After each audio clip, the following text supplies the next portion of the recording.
Okay, so I forgot to talk about this today. This car in my driveway.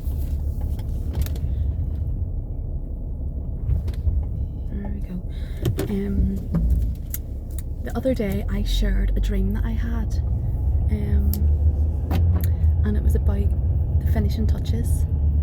So God was just putting the finishing touches in my life, and the first dream was like all the furniture in my house. God was clearing it all out. So it was all the junk in my life, all of my sin, all of my idols, all of the things I had in my life, like going to the gym. I'm not saying going to the gym is bad, okay, because I tell my patients to go and exercise. It's extremely good for you, but the way I was using the gym in my mind, it was filling my time before God, and I had it as an idol. It was such an idol in my life. If I didn't get really become an addiction, I suppose, really. There's no other addiction not different than smoking or anything like that there. And the thing is, I wasn't even really super skinny. Just like a waste. Anyway, so that dream was all about getting rid of all those things out of my life, and clearing up the mess. So then this other dream was the other day. It was only a couple of days ago, and I done a video on those dreams, so go watch that. And this dream was me outside my house, and the acorns were dropping off the tree. Do you know, that was the one thing, when I woke up, all I could think of was these acorns. Like, why was that in my dream? What does that mean? Okay, like everything else I knew my dogs were in heat in the real world, so I know that was why that was in my dream. And I was so frightened my dog's getting pregnant, and my dog escaped today, so I hope I don't get puppies. Anyway, rascal. And you know what, if she has puppies, then hey ho, that's God's plan. God likes to do funny things on me. I don't really want puppies, but I keep getting these dogs I don't want. And in this dream, the dogs escape, and my daughter's picking up the acorns under the trees, and then God's tidying up my garden and having my house painted, and it's getting really tidy. We're not getting rid of stuff now, we're decorating and putting me finishing touches on things. And all these other people, like my son was doing my garden, and this other girl was painting my living room and all this sort of stuff, and it was just been really, really nice. But there was a second part to that dream, which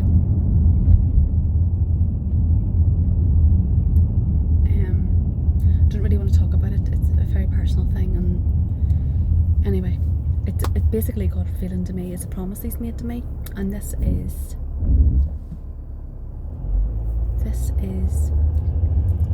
the third big dream of confirmation. God is telling me where we are in the timeline. He's given me loads of other dreams confirming this as well, but there's been 3 significant dreams, and this is sort of the last one I've had. So anyway, the acorn.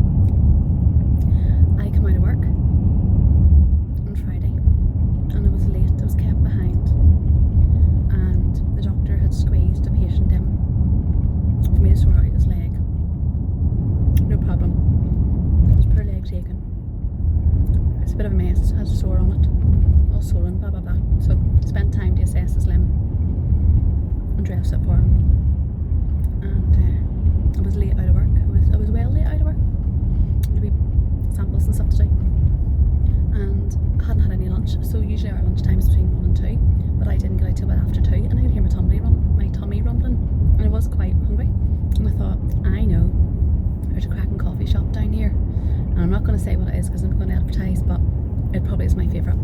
And 3 do a cracking deal. They give you any coffee out of this shop for £1, and they also have another deal for other coffee shops, but it's this particular coffee shop, and it's been running for quite a while, so I can go in and order whatever I want and only have to pay £1. So you can work it out through that if you're a 3 customer. So, and of course, my new job, there's one right beside it. So I think to myself, I'm going to go across and get a coffee. Yeah, let's get a coffee. I need a wee, till I get home and get something to eat. great. I'm dilly-dallying through where I work is, yeah, I'm just gonna tell you where I work near. Okay, so C.S. Lewis Square. If you don't know who C.S. Lewis is, or if he's been, C.S. Lewis wrote the books of Narnia and loads of other things like the Screw Tape Letters and things like that. He's from Belfast and he's a renowned Christian author. Very intellectual man. When I read some of his books, I have to, not gonna lie, read the page like twice, because his use of English is so proper, put it that way, and my use of English is not that proper.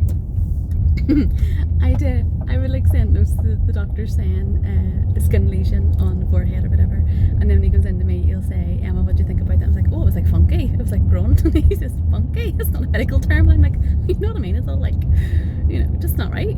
And that's like, I'm supposed to be a registered nurse, and that's sort of terms I use for something that I just think is suspicious. So hey ho, can't be, as long as I write the correct terms, it doesn't matter how I speak to my patients in the right way that they understand. So anyway, C.S. Lewis, this is where I work.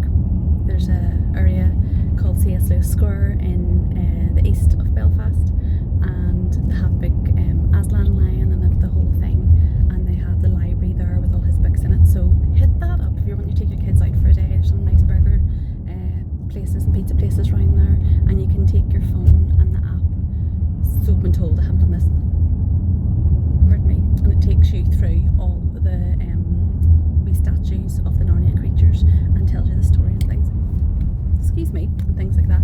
So there's things to do around there anyway, and this is also part of my story for my job and how I knew this was my job.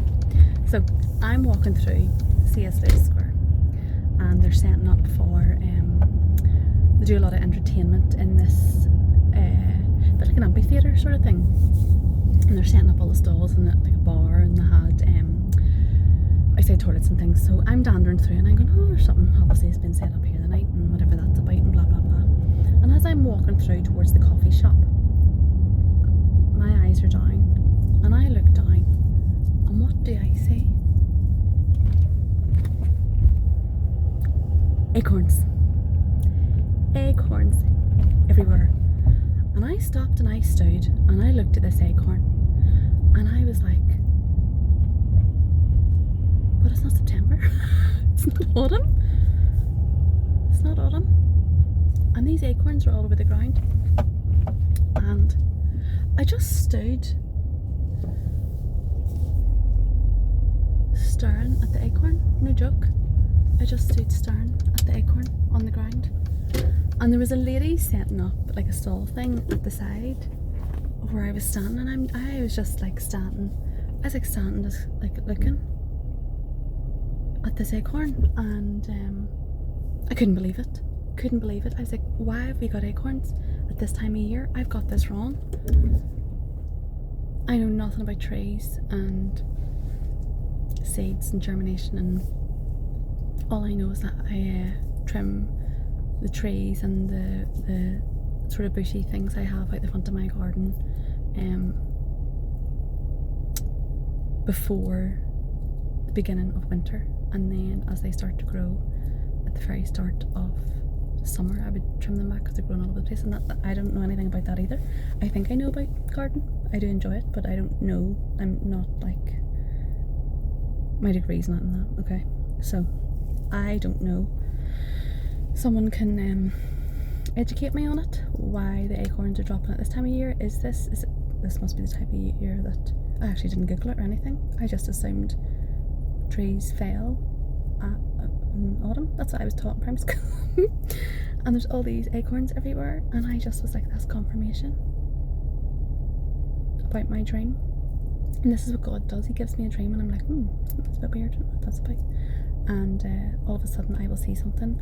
And I remember this prophet coming to a women's meeting I was at, and again, this is the other side of town too. Like I live in one side of the town and everything I go to is on the other side of town. Not complaining. I don't care. I'll travel to wherever God sends me. Oh, Emma, you just made a statement there. Oh, Lord. Yeah.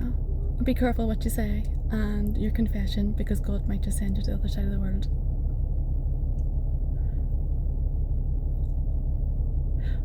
Well, who knows? There you go. It's said now. You never know. I end up doing missionary work or something. Who knows? So I'm looking at these acorns, and there's multiple acorns we've all formed this tree, and I'm looking up at the tree, and I'm like, I can't see any acorns on it. I don't know. I'm sure they're up in there somewhere. All the other ones have fallen down on the ground, and I couldn't believe it. Yes, so this prophet, she said this statement stuck in my head. She would say, everything speaks, and I'm going, what is she going on about? And she would say it over and over again, because she'd give me a cup. God had spoke to her, and she'd give me a prophecy, and she was like, this here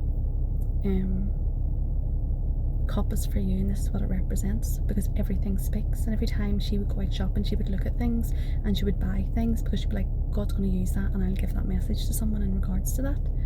And she says, everything speaks. And this kept going on my mind.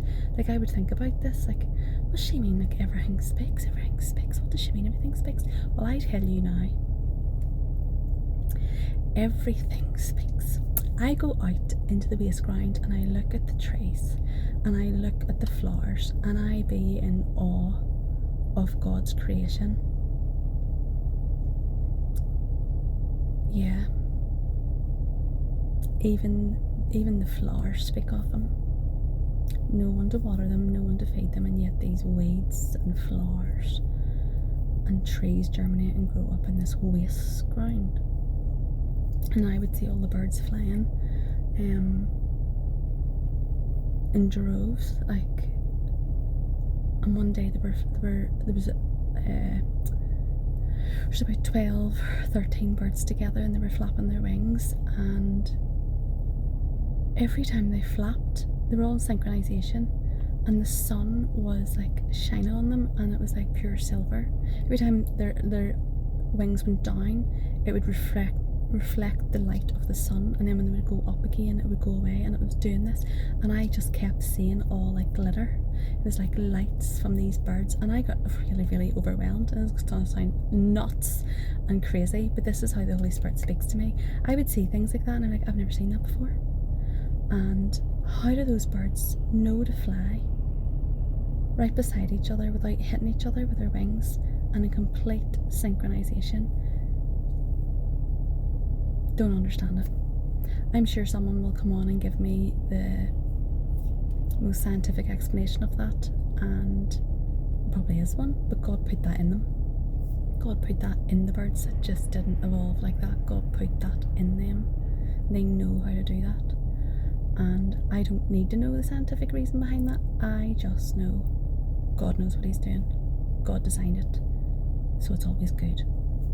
And I got overwhelmed, and I started to cry at these birds, and they were like swooping, and they were going round and round and round, and I just stood watching them, and the sun was like flicking off their wings every time they flapped, and they were in perfect synchronization, and I was like, what the heck? I've never seen that before. There's plants out there I've never seen before in my life. Wild strawberries grow.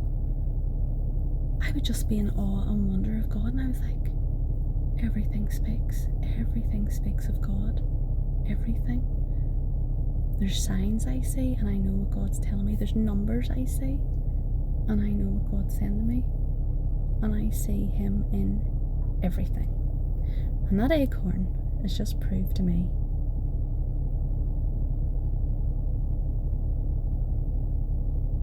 the time's close. The time's close for God to fulfill my promise.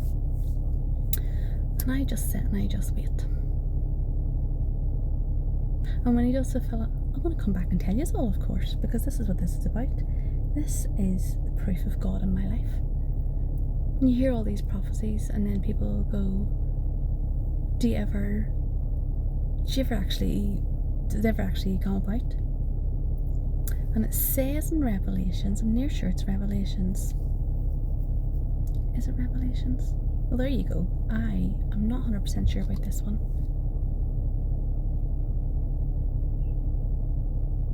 Somewhere in the New Testament. Near sure. Anyway, it says in the Bible that people will say,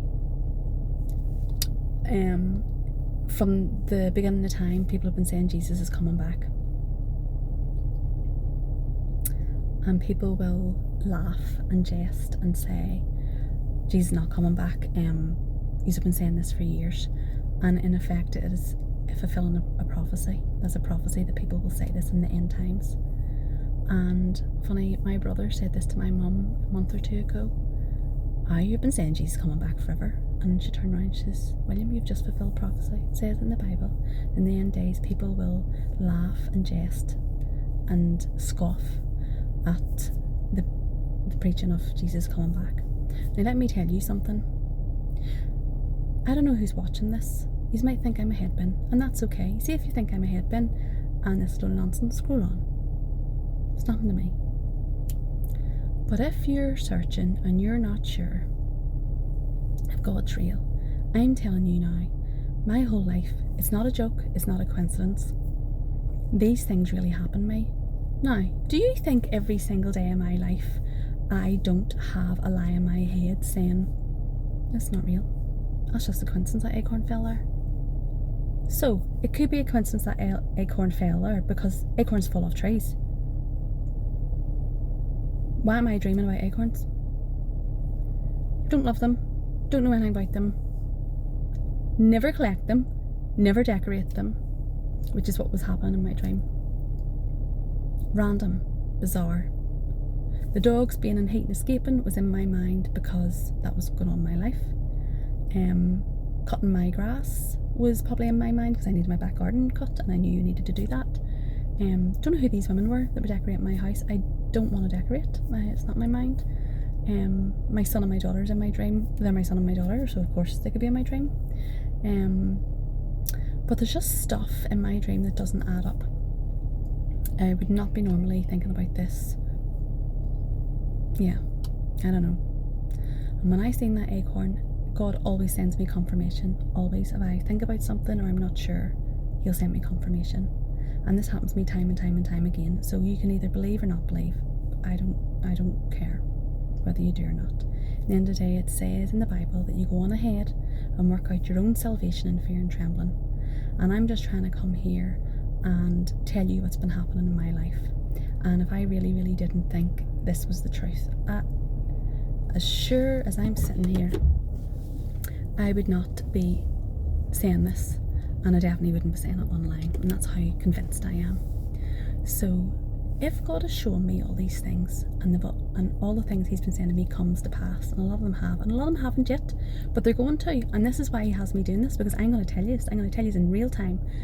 And if that is the truth and all these things come to pass, what He's telling me, then Jesus is coming back.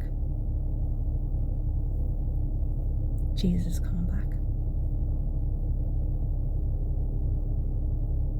I have no doubt in my mind. I am more convinced that Jesus is coming back than I am about that acorn.